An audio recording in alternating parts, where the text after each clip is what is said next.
madaxweynaha jamhuuriyadda federaalka Soomaaliya mudane Maxamed Cabdullaahi Farmaajo ayaa gudoomiyay furitaanka shirka wadatashiga dowlada federaalka Soomaaliya iyo dowlad goboleedyada oo maanta si rasmi ah ugu furmay xarunta madaxtooyada ee Villa Soomaaliya. Wasimaha agaasimaha warfaafinta iyo xiriirka warbaahinta madaxtooyada Cabdirashiid Maxamed Xaashi oo furitaanka shirka kadib la hadlay warbaahinta ayaa tilmaamay in dadaal madaxdu ay ku bixiyeen sidii loo ambaqaadi lahaa dhameystirka heshiiska doorashooyinka dalka ay waqtigeedu ay ugu dhacdo. madaxtooyada qaranka ayaa waxa ay soo dhaweynaysaa sida madaxda dowlad goboleedyada iyo gobolka Banaadir ay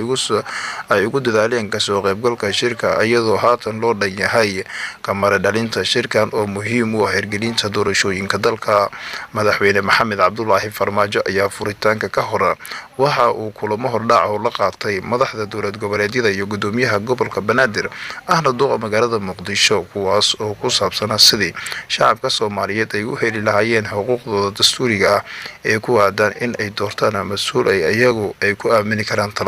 talada dalka. furitaanka shirka waxaa ka soo qayb galay madaxweynayaasha dowlad goboleedyada Koonfur Galbeed, Hirshabelle, Galmudug, Jubbaland, Puntland iyo gudoomiyaha gobolka Banaadir. waxaase laga doorsugaya natiijada ka soo baxda iyo waxa uu kuga dubnaan karo shirkan Dhuusamareeb 1 iyo 2 iyo 3 oo ku soo idlaaday magaalada Dhuusamareeb ee gobolka Galgaduud kaas oo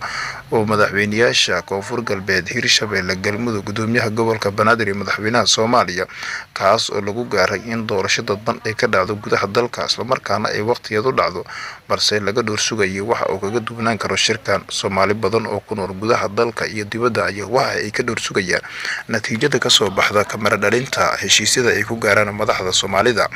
waxaase la filayaa in shirkani oo meel dhexe isugu keeno madaxda iminka ku shirsan magaalada Muqdisho ee caasimadda Soomaaliya.